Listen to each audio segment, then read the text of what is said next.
My name is Zaman Stanizai. I teach at the Pacifica Graduate Institute in Santa Barbara, and I'm a political scientist and a linguist by profession, and I also teach the Islamic traditions, primarily Sufism and Tasawwuf in general. I think the Muslim world was waiting for such a movement that would tap onto the core values of Islam as a tradition, rather than Islam as a religion. And the problem with most movements is that they wear their piety and religiosity on their sleeve. What the Hizmet movement and Gulen's movement in general is that they act upon what matters rather than talking about what doesn't really matter, in my opinion. Is that talk is cheap, as they say. We are confessional Muslims for the most part, but when it comes to action, a lot of us hold back. And that is a kind of a hypocrisy that could be part of someone's character, but it could also be part of a kind of a group identity. And by group, I mean, in this case, Islamic identity. That the Hizmet movement is doing the thing that matters is to serve humanity. And the Prophet had said that the best of you is those whose fruit of labor benefits other human beings.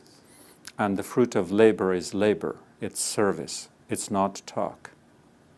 And I think the Hizmet movement personifies that, not just by the name itself, that it serves humanity, but by action.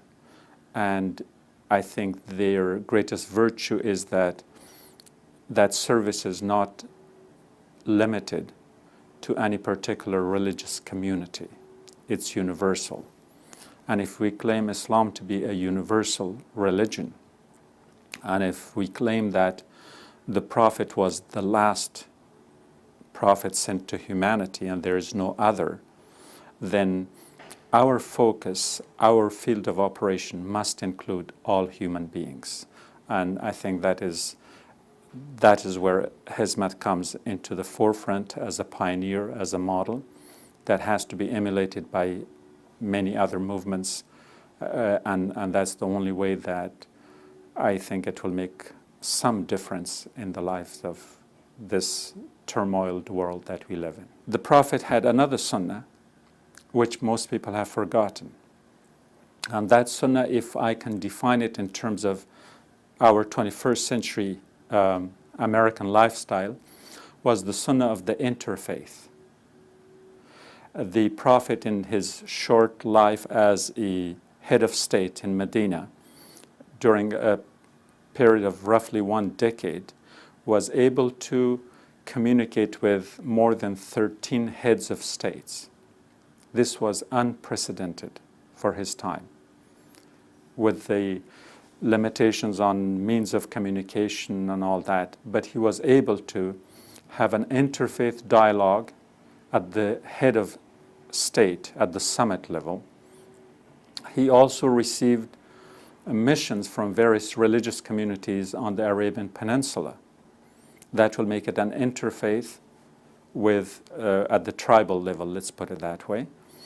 But more importantly, his favorite activity was to meet with the non-Muslim community, heads, scholars, and wise men and people of knowledge within Medina, to come together on a regular basis and sit on a patio. And because of that, the group that was getting together on this patio are called Ashabu Sufa. So that was nothing but an interfaith dialogue, an interfaith discourse, where he exchanged ideas with them, learned from them, and taught them about Islam.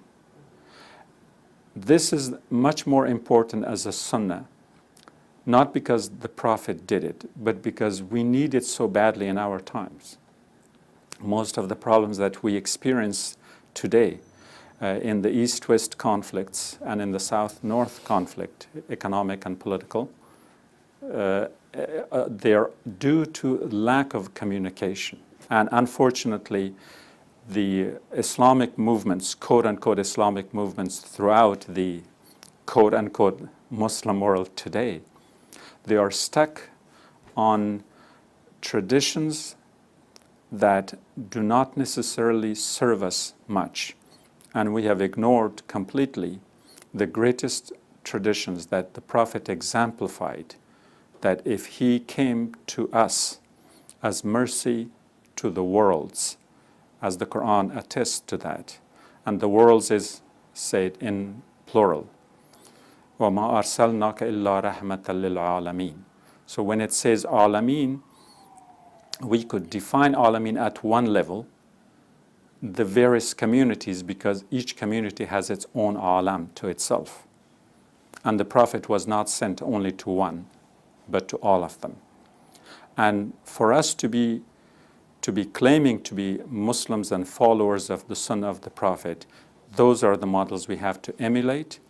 Those are the models we have to follow. Because the greatest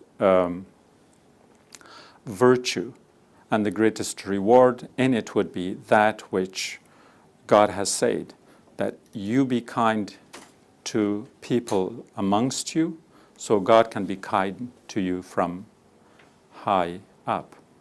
And whether we take this in literal sense or in essential ways, we have forgotten to be kind to ourselves and to our various communities in our human family. I think it's incumbent upon Muslims to have a dialogue with those with whom they differ.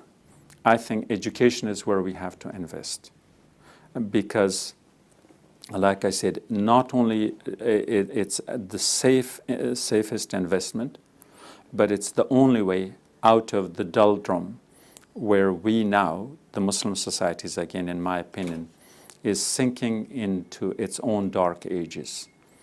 Europe was in the dark ages. It came out of it through education. Yes, they went to the Muslim lands through the various crusades. The battles of the crusades may have been won or lost, but the battles that they won were those where they learned in what areas were they behind and how to catch up with the Muslim world. I think we can do a role reversal in the 21st century by realizing that the Muslim world is behind because we do not have enough education. The reason our quote-unquote Islamic movements are so backward, so rigid, so xenophobic, so self-centered, is because we don't even know our own religious ways. I give you the example of the Sunnahs of the Prophet. Pretty much the same thing applies in respect to our understanding of the Quran. In other words, we have to become educated. Through good education, we can realize and recognize our own true Islamic virtue. So if we become good Muslims, we must go through education, and it has to be public, and it has to be universal, without any restrictions. So that's why if the Hizmet movement or the Gulen movement in general is pursuing social reform through education, I don't think there would be any sound mind to object to that.